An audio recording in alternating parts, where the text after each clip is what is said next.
Hello students, hope आपने मेरा पिछला वीडियो भी देखा। प्रीवियस वीडियो हमने कैपिलरी एक्शन पे बात की थी। अब हम एक और प्रॉपर्टी है लिक्विड का, उसके बारे में बात करेंगे जिसका नाम है surface tension. Surface tension, surface भी वर्ड अपने आप में बताता है सतह, उसके ऊपर का परत है ना, उसमें एक टेंशन मतलब एक खिंचाव है ना। हर एक लिक्विड के पास एक सरफेस टेंशन होता है, वाटर में भी होता है। आपने कभी पॉन्ड के पास जाके देखा है? एक बड़े लेग वाला इंसेक्ट होता है जो फट फट फट फट पानी में इधर से उधर भाग जाता है। वो कैसे चलता है उसके ऊपर, पानी के ऊपर? If will walk on a water we will sink inside, right? But that insect is able to walk on that water, on pond water. So ये कैसे पॉसिबल होता है?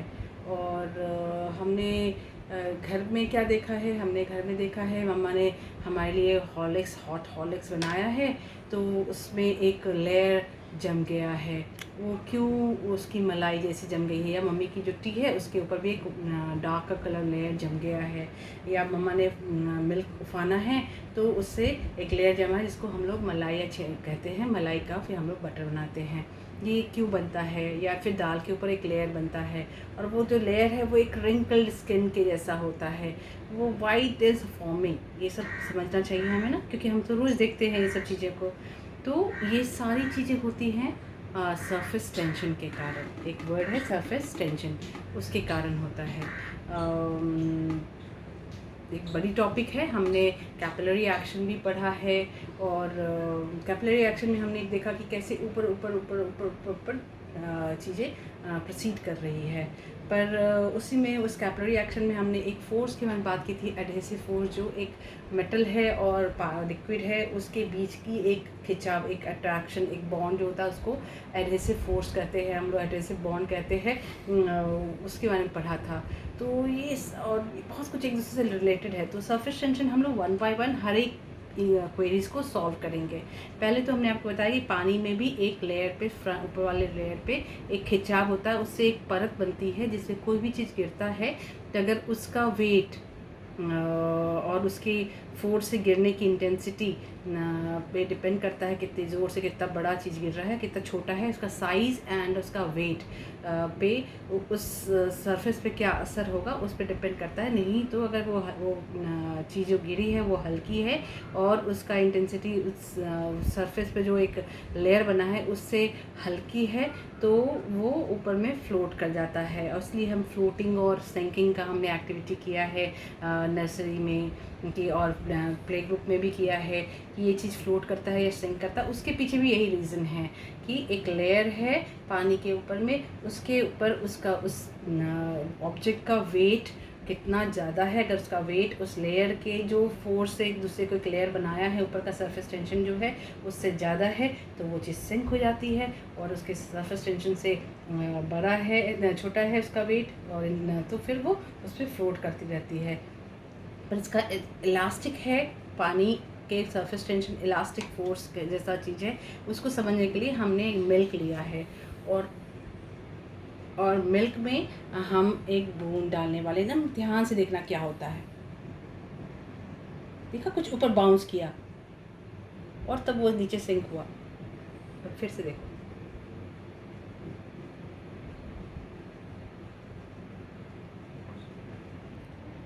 see, I'm dropping a drop of milk on the water. See, it is a bounce up. How much water milk came up? See, jump, chapak. Yes, you can see. See, it's bouncing up, up, है ना? See, magic ऊपर उछल रहा है, yeah. And something is splashing out also. So you understood why? Are you able to know why? Understand why this is happening? हमने पानी drop डाला milk का, तो ये स्प्लैश होकर ऊपर आया, एक गोल स्फीयर के रूप में ऊपर आया और फिर वापस बाउंस बैक किया।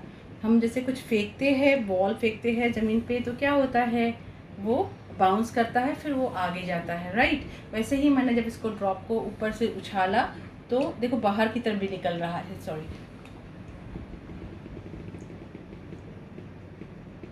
देखा इसे ड्रॉप ड्रॉप ड्रॉप ड्रॉप ऊपर ऊपर उछल रहा था। तो कुछ सरफेस से टकराता होगा तभी तो ये ऊपर आ रहा, नहीं तो क्या होता, वो नीचे चला जाता सीधे। अगर कुछ सरफेस नहीं होता तो ये इजीली मिंगल हो सकता था। तो इसका मतलब इस पर कुछ तो एक परत है, एक लेयर है जो इस ड्रॉप्स को नीचे जाने में रोका, और वो नीचे जाके पानी के अंदर घुसा भी, और फिर बाउंस बैक ऊपर हुआ, फिर वापस वो नीचे अंदर गया, और तब वो अंदर घुसा। यही चीज़ और ऊंचाई से करें तो बाउंसिंग 2-3 बार होने के बाद वो अंदर जाता है। तो जब हम और कुछ बबल्स बन गए, कुछ बाहर स्प्लैश हो गए, तो हमने याद देखा है, हमने कि मम्मी पानी भरती है हमें बकेट से नहाने के लिए, तो हमने देखा है टैप का पानी जो है, वाटर जो है, when it comes in the bucket it splashes out, कुछ भरता भी है और कुछ बबल बन जाता है और कुछ पानी के drops comes out from the bucket. So this happens why?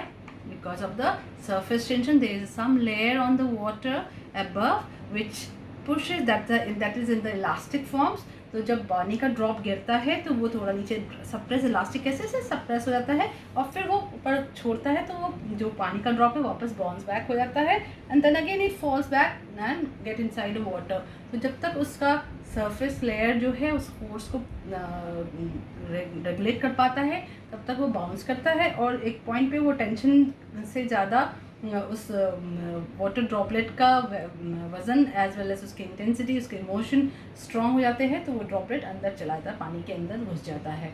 तो that's what we call a surface tension. अब सरफेस टेंशन का यूज़ कहाँ कहाँ होता है?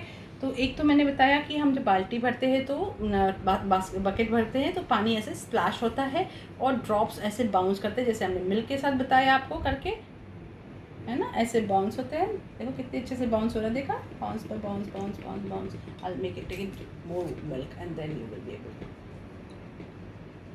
सी। I have taken lots of milk and bounce bounce bounce bounce bounce bounce bounce. कितना सुंदर से ऊपर उठ रहा है ball ball, and it's in a spherical, if you see properly slowly ना, वो जो ड्रॉप है वो स्फेरिकल होगा, गोल होगा, है ना। तो स्फेरिकल ड्रॉपलेट के रूप में बाहर आता है। क्यों? और एक और उसके आगे भी एक रीज़न है जो हम बड़े होंगे तो पढ़ेंगे क्यों स्फेरिकल होता है, जब हम एरिया के बारे, सरफेस एरिया के बारे में पढ़ेंगे। तो अब आपको बताया कि इस पर एक लेयर है, इसके कारण कोई चीज़ डाला तो वो फ्लोट कर रहा है, इसको तो नीचे जाना चाहिए, लेकिन इसका वेट जो है इस पानी के सरफेस टेंशन से ज़्यादा होने के कारण, ये कम होने के कारण, सॉरी आई गॉट कंफ्यूज, कम होने के कारण ये ऊपर फ्लोट कर रहा है, ये भी फ्लोट कर रहा है, पर इसके ऊपर हम और डाल देंगे कुछ, तो it's not good. Okay fine, I will give this coin, this coin is heavy so it went down. तो ये इसका वेट जो है वो पानी के सरफेस टेंशन से ज़्यादा है, इसलिए वो नीचे चला गया, और ये हल्का है इसलिए वो ऊपर रहा। ये भी एक सरफेस टेंशन का ही, और डेंसिटी, अब देखो वो नीचे चला गया, तो मैंने इस पर थोड़ा फोर्स डिप किया तो वो और अंदर चला गया, इसका सरफेस टेंशन ब्रेक हो गया, और इसका वेट ग्रेविटेशन फोर्स के कारण वो उसको खींच लिया उसके वेट को, और वो नीचे चला गया। इसका सरफेस टेंशन मैंने आपको बताया ना, एक लेयर बनता है। I have taken a hot milk here and you can see something यहाँ पे, ये wrinkle, come closer and see, this is a wrinkle stuff. हाँ, ये रिंकल वाला, why it is floating up? It should go down na. It is floating because of the surface. There is a layer of the water which is elastic and it is preventing this milk का मलाई को नीचे जाने के लिए. So it is because of the surface tension it is floating up. So float और sink क्यों हो रहा है उसके पीछे है, जब तक वो उसका वेट जो है, जैसे ये स्पून को मैंने इस पर डाला तो इसका वेट जो है, इसका मास जो है वो इसके पानी के सरफेस टेंशन से कम है, इसलिए फ्लोट हो रहा है। अगर वो भारी होता तो वो छत से नीचे चला जाता। ये एक सरफेस टेंशन का एग्जाम्पल है।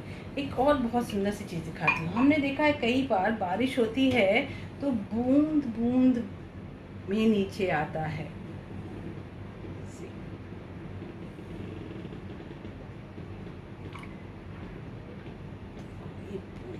तो मैंने आपको कैपिलरी एक्शन बताया था ना, एक मेटल के साथ एक फोर्स बनता है, सी इट्स बिकमिंग लार्ज।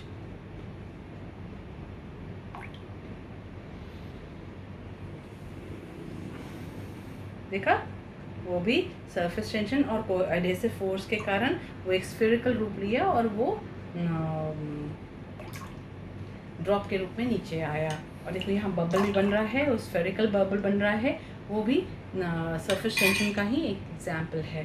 तो होप आपको समझा होगा, नहीं समझा तो आप मुझे फीडबैक देंगे, हम और इसको इजी फॉर्म में समझेंगे। Thank you for watching my video and hope you are understanding things properly. In case of any query, do give me a call or send me a message so that I can solve that query also related to the science.